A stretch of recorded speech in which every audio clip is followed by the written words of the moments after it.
अस्सलाम वालेकुम। इस वीडियो से हम लोग नेक्स्ट क्वेश्चन सॉल्व कर रहे हैं micro electronics by Sedra Smith 5th edition में। अब क्वेश्चन नंबर हमारे पास कौन सा गिवन है 2.12, जिसमें हम लोगों को कहा गया है कि using an ideal op amp carry out necessary steps to determine the values of the resistors R1 and R2 to be used to design amplifiers with the closed loop gains listed below. In your designs, use at least one 10 kilo ohm resistor and another larger resistor. अब कहा गया है कि एक ideal ओपैम को use करते हुए हम लोगों को वो नेसेसरी स्टेप्स निकालने हैं जिसमें हमारे पास रेजिस्टर R1 R2 यूज़ होंगे, जिनका क्लोज लूप गेन होगा वो ये होगा। मतलब R1 R2 को यूज़ करते हुए एक ऐसा ओपैम सर्किट बनाए जिसका क्लोज लूप गेन पहले पार्ट में 1 आए, -1 आए, दूसरे पार्ट में -2 आए। इसके लिए अलग सर्किट बनाया, इसके लिए अलग सर्किट, इसके लिए अलग सर्किट, इसके लिए अलग सर्किट, R1 और R2 को यूज़ करते हुए। लेकिन उन्होंने कंडीशन क्या दी है कि एक जो रेजिस्टर है वो एटलीस्ट 10 किलो ओम का हो और दूसरा जो रेजिस्टर है वो 10 किलो ओम से बड़ा हो। मतलब हमारे पास R1 अगर आप 10 किलो ओम ले रहे हैं तो दूसरा जो है 10 से बड़ा होना चाहिए। तो एक तो फिक्स हो गया कि 10 के तो लेना ही है, दूसरा उससे बड़ा लेना है। तो हम लोगों को कैसे सॉल्व करना है वो हम लोग सोल्यूशन में देखते हैं। तो सबसे पहले पार्ट में हम लोगों को बताया गया था कि भाई क्लोज लूप गेन जो है वो 1 वोल्ट था, -1 वोल्ट। अब हमें पता है कि जो गेन का फॉर्मूला है हमारे पास वो क्या होता है, माइनस का R2/R1। तो R2 हमने -1 गेन कब आएगा, जब R2 और R1 हमारे पास इक्वल हो जाएंगे तो -1 आएगा। तो R1 और R2 हम लोगों ने किसके बराबर ले लिया, 10 किलो ओम के बराबर ले लिया। तो हमारे पास क्या आ जाएगा, गेन -1। और सर्किट क्या बनेगा, फीडबैक रेजिस्टर में 10 किलो ओम और इनपुट रेजिस्टेंस में भी 10 किलो ओम। तो हमारे पास लूप गेन हमारे पास क्या आ जाएगा, -1। इस तरीके से पार्ट ए सॉल्व हो गया। अब इसी तरीके से पार्ट बी में हमारे पास -2 वोल्ट आना चाहिए था। तो -2 वोल्ट कब आएगा, जब मैं R1 को 10 किलो ओम लूँगा और R2 को मैं 20 किलो ओम ले लूँगा। तो 10 1 10, 10 2 20 हो जाएगा। तो गेन जो है हमारे पास -2 आ जाएगा। अब यहाँ पर फॉर्मूला -R2/R1 इसलिए यूज़ हुआ हुआ है क्योंकि यहाँ पर कंडीशन क्या थी, इन्वर्टिंग ओपैम था। तो हमारे पास लूप गेन जो है, क्लोज लूप गेन इन्वर्टिंग ओपैम में का फॉर्मूला हमारे पास ये होता है। तो हमारे पास पार्ट बी में लूप गेन जो है -2 आ गया। अब सर्किट हमारे पास इस तरीके से बनेगा, 10 किलो ओम का इनपुट और यहाँ पर फीडबैक रेजिस्टेंस 20 किलो ओम। अब पार्ट सी में हमारे पास क्या होगा, पार्ट सी में भी हमारे पास -0.5 आना चाहिए था। तो अब हम क्या करेंगे, R1 हमारे पास 20 किलो ओम ले लेंगे और R2 हमारे पास 10 ले लेंगे। तो 10 1 10, 10 2 20, 1/2 हमारे पास कितना हो जाएगा, -0.5 हो जाएगा। तो इसमें हमारे पास यहाँ पर 20 क्या आ गया, यहाँ पर 10 क्या आ गया। अब पार्ट डी में हमारे पास -100 वोल्ट आना चाहिए था। -100 कब आएगा, जब हम लोग R1 की जगह 10 किलो ओम लेंगे और R2 की जगह 1 मेगा ओम ले लेंगे। तो हमारे पास गेन जो है वो क्या आएगा, -100 वोल्ट। अब इसमें बस रेजिस्टेंस की वैल्यूज चेंज करनी है तो सर्किट बन गया हमारे पास। तो इस तरीके से ये वाला क्वेश्चन हमारे पास सॉल्व हो गया। अब चलते हैं नेक्स्ट क्वेश्चन पे।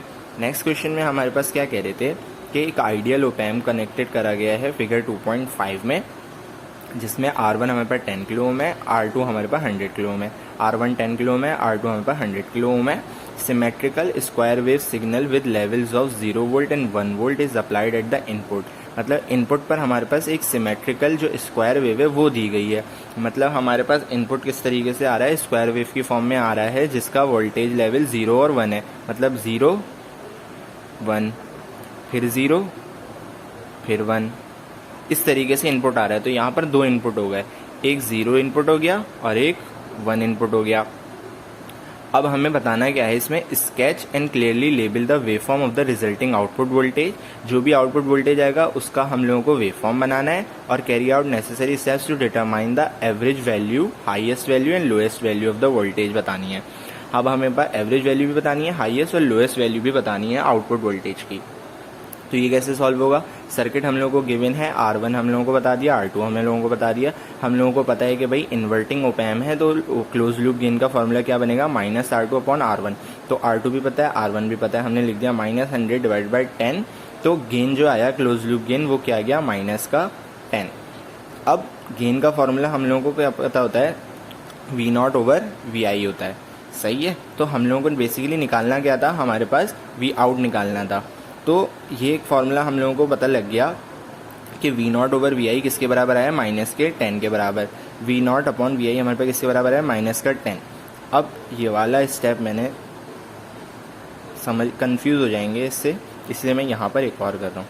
तो क्या मैं इस टर्म को इस तरीके से लिख सकता हूँ, माइनस का 10 इंटू वी आई। अब हम लोगों को पता लग गया कि भाई वी आई पे तो दो इनपुट आ रहे थे, एक 0 आ रहा था और एक 1 आ रहा था, इस तरीके से आ रहे थे ना इनपुट।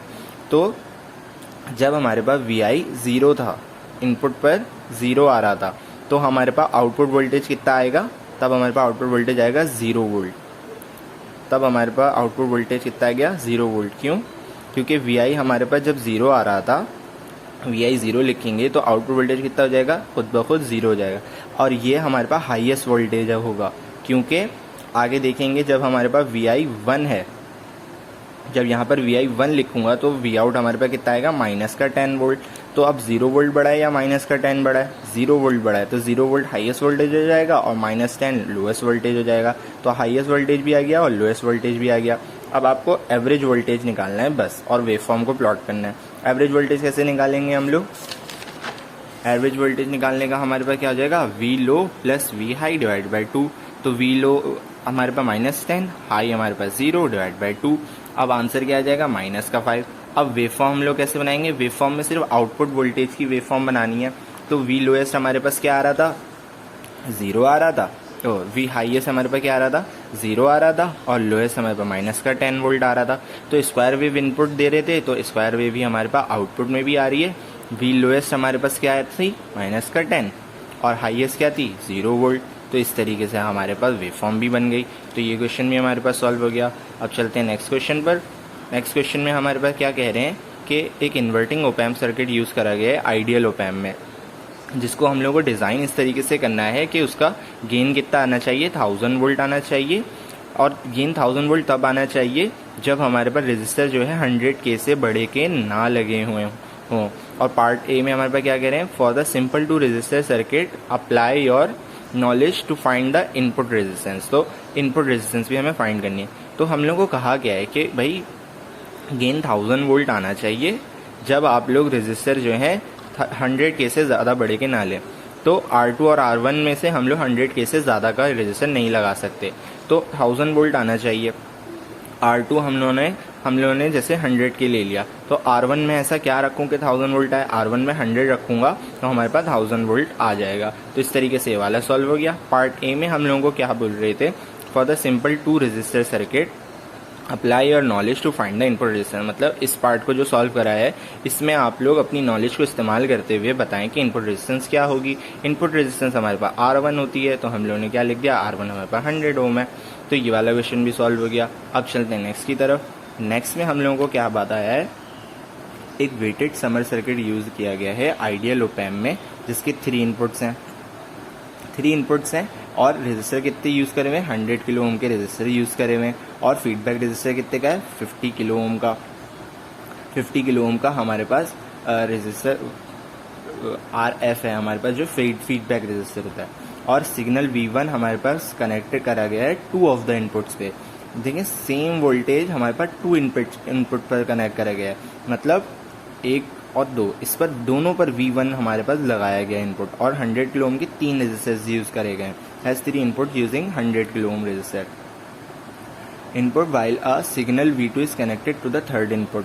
तो थर्ड इनपुट पर हमारे पास V2 है, फर्स्ट 2 इनपुट पर हमारे पास V1 है। अब हम लोग आगे चलते हैं। Connected to the third, solve V0 in terms of V1 and V2। V0 निकालना है इन टर्म्स ऑफ V1 और V2। और बोल रहे हैं अगर V1 3 वोल्ट है और V2 -3 वोल्ट है तो आउटपुट वोल्टेज हमारे पास क्या होगा।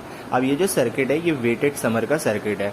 वेटेड समर के सर्किट में हमारे पास V आउटपुट का फॉर्मूला हमें गिवन होता है, हम लोगों को पता है क्या फॉर्मूला होता है, ये फॉर्मूला होता है वेटेड समर के सर्किट में। अब हमारे पास जो RF और R1, R2, R3, V1, V2 दिया हुआ है, इसको हम लोग वैल्यूज को पुट करेंगे। RF हमारे पास 50 था, 50 लिख दिया। R1 हमारे पास 100 का, 100 लिख दिया। RF 50, R2 100 था, RF 50, R3 100 था। अब V1, V2 हमारे पास आ गया। इसको हम लोग सॉल्व करेंगे तो 1/2 आ जाएगा। 1/2 प्लस 1/2। तो 1/2 दोनों प्लस होंगे तो कितना बन जाएगा 1v1, तो v1 लिख दिया, प्लस 1/2 v2 लिख दिया। तो हमारे पास v0 आ गया v1 और v2 की फॉर्म में। सिर्फ यही करना था पार्ट ए में, तो पार्ट ए तो यहाँ तक सॉल्व हो गया। अब बोल रहे थे कि अगर v1 3 वोल्ट है और v2 -3 वोल्ट है तो v0 क्या आएगा, तो इसकी वैल्यूज पुट कर देंगे। हमारे पास क्या आएगा v0 माइनस का 1.5 वोल्ट। तो ये भी हमारे पास क्वेश्चन सॉल्व हो गया। अब चलते हैं नेक्स्ट क्वेश्चन की तरफ। नेक्स्ट क्वेश्चन में हम लोगों को बताया गया कि भाई using the scheme illustrated in figure 2.10 prepare करना है एक ओपैम्प सर्किट जिसके इनपुट V1, V2, V3 हो, हुज आउटपुट वोल्टेज हमें गिवन है इक्वेशन की फॉर्म में कि 2V1, 4V2, 8V3 आना चाहिए। अब ये वोल्टेज आउटपुट तब आना चाहिए जब हम लोग स्मॉल रेजिस्टर्स यूज़ करें, लेकिन no smaller than 10 kilo ohm से छोटा रेजिस्टर्स यूज़ नहीं करना। अब ओपैम्प का सर्किट बनाना है लेकिन 3 इनपुट्स पे, मतलब वेटेड समर ही हम लोगों को बनाना है। तो वेटेड समर का सर्किट इस तरीके से बनता है, R1, R2, R3 मैंने Rn लिख दिया है, उससे कुछ भी नहीं होता। Rf हमने लगा दिया, 3 इनपुट है V1, V2, V3। अब हम लोगों को क्या करना था कि हम लोगों को पता लगाना है कि भाई R1, R2, R3 की क्या वैल्यूज़ रखें कि V0 हमारे पास ये आए। तो हम लोगों को पता है वेटेड समर के सर्किट में फॉर्मूला ये होता है। अब हम लोगों को जो गिवन इक्वेशन है वी आउटपुट की, हम लोगों को ये है, तो 2V1 को इससे कंपेयर कराएंगे, 4V2 को इससे कंपेयर कराएंगे, 8V3 को इससे कंपेयर कराएंगे, RF/R3 इंटू V3। अब हम लोगों को पता है कि R1, R2, R3 10 kilo ohm से छोटे नहीं हो सकते, इन सब को 10 किलो ओम से बड़ा होना है। अब कंपेयर कराया RF/R1, V1 किसके बराबर होगा, 2 के बराबर होगा। कैसे, क्योंकि इसको मैं इससे कंपेयर कराऊंगा तो RF/R1 2 के बराबर आएगा, RF/R2 किसके बराबर आएगा, 4 के बराबर आएगा, RF/R3 किसके बराबर आएगा, 8 के बराबर आएगा। अब अगर मैं R3 को 10 किलो ओम लेता हूँ, मैंने R3 को 10 किलो ओम के बराबर लिया तो RF हमारे पास 80 किलो ओम आया। अब RF 80 किलो ओम आया तो इसको 80 किलो ओम पुट करेंगे, R2 की वैल्यू क्या आएगी 40, इधर पुट करेंगे R1 की वैल्यू क्या आएगी 20।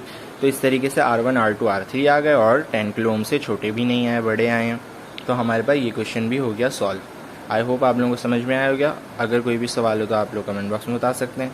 थैंक यू सो मच, मिलते हैं अपनी नेक्स्ट वीडियो में, तब तक के लिए अल्लाह हाफिज़।